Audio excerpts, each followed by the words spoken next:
உலகம் யாவையும் தாமுள வாக்கலும் நிலை பெருத்தலும் நீக்கலும் நீங்களா அழகில்லா விளையாட்டுடையார் அவர் தலைவர் அன்னவர்க்கே சரண் நாங்கள் என்று துவங்கிய கவி சக்கரவர்த்தியின் மாபெரும் காவியமாகிய கம்பராமாயணம் இன்றோடு நிறைவு பெறுகிறது.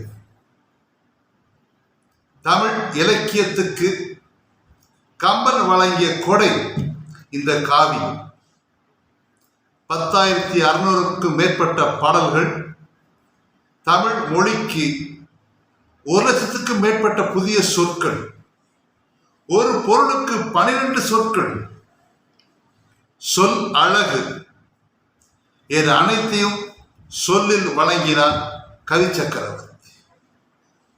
வான்மீகி வழங்கிய காவியத்தில் நாடக பாணியை புகுத்தி வெறும் சொல்லாலே நமக்கு அந்த காட்சியை நம் கண்முன்னே விரித்தார். அதே சமயத்தில் காவிய மாந்தர்களின் குணத்தையும் நாம் அறிந்து கொள்ளும் வண்ணம் அவன் கவி சமைத்தார். கதையின் போக்கு, மாந்தர்களின் உணர்வு, நிகழ்வுகள் ஆகியவற்றை தெள்ளத் தெளிவாக அருந்தமிழ் சொல்லெடுத்து கவி படைத்தான் எம் கவி சக்கரவர்த்தி. அந்த வகையிலே ஒவ்வொரு பாத்திரத்தின் தன்மை மாறாமல் அதை விளக்கினார். இப்பொழுது சூரிய குலத்தில் தோன்றியவர்கள் வாக்கு தவற மாட்டார்கள் என்று பரதன் எண்ணுகிறார். அதனால்தான் தயரதனுக்கு சத்தியசந்தன் என்றும் ஒரு பெயர் உண்டு. இந்த தேதியில் இந்த நாளிகையில் ராமன் வர வேண்டுமே என்று காத்திருக்கிறார். ராமன் வரவில்லை இதுவரை. இளையவனை கூப்பிட்டு நெருப்பு மூட்ட சொல்லுகிறார். அப்பொழுதுதான் அந்த ஸ்ரீராமனை தன் வயிற்றில் சுமந்த பெண்மணியாகிய கோசலை வருகிறார்.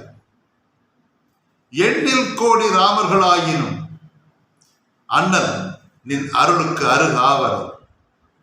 புண்ணியம் எனது நின்னையில் போனார் விண்ணும் மண்ணுமே உய்யும். பரதா பரதா பரதா, கோடி ராமர் சேர்ந்தாலும் உனக்கு இணையாதுப்பா.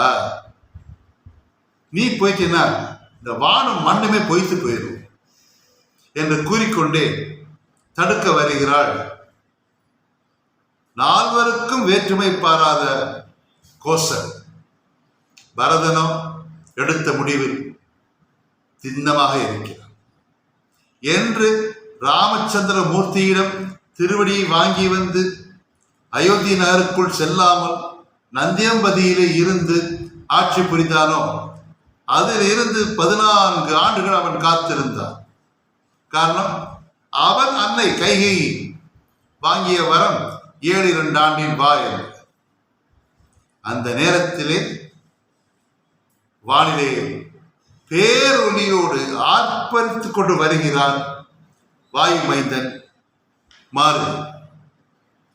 வந்தவன் ஐயன் வந்தான், ஆரியன் வந்தான், மெய்யின் மெய்யே என்று பரதனை கூறிக்கொண்டு அந்த எரியை கையால் கரியாக்கி நெருப்பை முதலில் அணைத்தான்.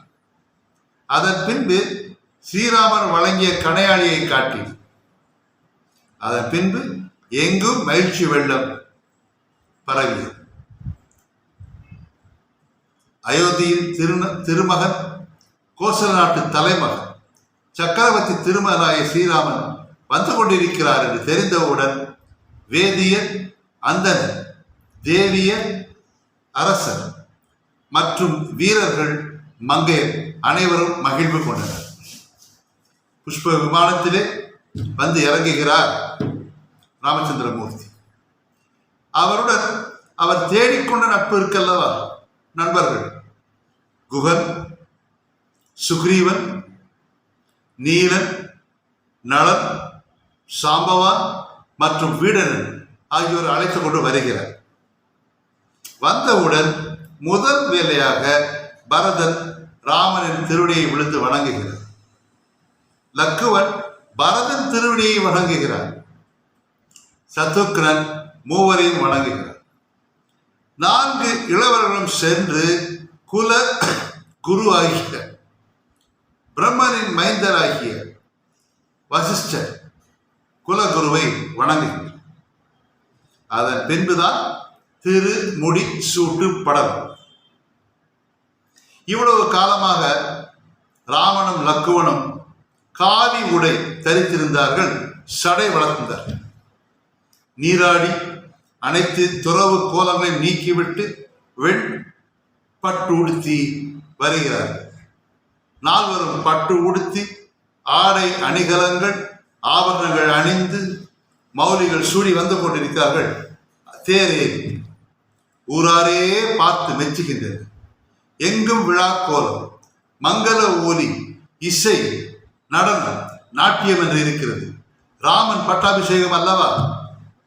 அப்பொழுதுதான் உங்கள் அனைவருக்கும் தெரிந்த பாடம். வைரத்தின் கால்கள் சேர்த்து மரகத மன்றலில் வைரத்தின் கால்கள் சேர்த்து ஆணிப்பொன்னால் இழைக்கப்பட்ட அரியணை, அதிலே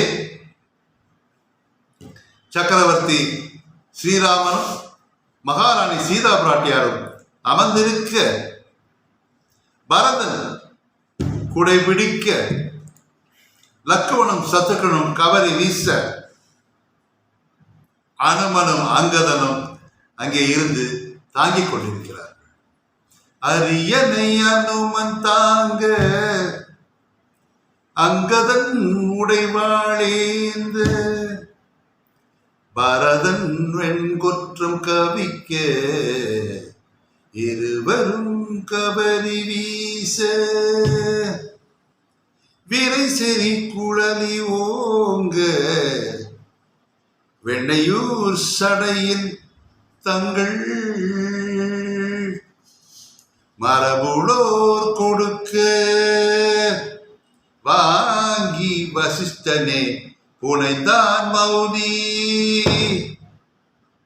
இளவரசர் ஸ்ரீராமன் கோச நாட்டு சக்கரவர்த்தி ஆவார். இப்பொழுது தன்னுடைய பயணத்தில் தனக்கு உதவியர்களுக்கு பரிசு கொடுக்க வேண்டும் அல்லவா? ஒவ்வொருவராக அழைத்து ராமன் பரிசு வழங்குகிறார். சுக்ரீவன், நீலன், குகன், வீடன், அனைவரும். ஒரே ஒருத்தன் ஓரமா நிற்கிறான். யார்? மாறு, வாயுவின் மைந்தன். அவன் உதவி செய்யவில்லை, அனைவர் உயிரையும் காத்தவன். லக்குவன், பரதன், சீதா பிராட்டியர், ஸ்ரீராமன், இப்பொழுது பரதன். இது அனைத்து உயிரையும் காத்தவன் அல்லவா? 3 உலகுக்கு ஒரு விலை இருக்குன்னு அதை அவனுக்கு கொடுக்கலாம். அப்படி இல்லை, ராமர் திருச்சி போய் நிற்பார். என்ன செய்து? அப்ப கண்ணெல்லாம் ஜாட காமிப்பார். தூய்மையான பக்தன் அல்லவா? அப்படி பார்த்து வந்த உடனே, நான் உன்னை தழுவக்கூடாதுப்பா, நீ என்னை தழுவிக்க கூடாது. மாருதி வந்து புல்லுதி என்றார். மாருதி வந்து ஸ்ரீராமனை தழுவ ராமன் உவகை கடலில் மிதந்தார். அந்த உவகையிலால் இன்றும் பாரத நாடு, இந்த திருநாடு இன்றும் செழிப்போடு இருப்பதற்கு காரணம் அனுமனும் ஸ்ரீராமனும் நமக்கு வழங்கியுள்ள ஆசி. அந்த ஆசி ராமகதை கேட்ட உங்கள் அனைவருக்கும் கிடைக்க வேண்டும். ராமன் அருளும் அனுமன் அனுசரணை கிடைக்க வேண்டும். வாழ்த்து விடைபெறுகிறேன். நன்றி, வணக்கம்.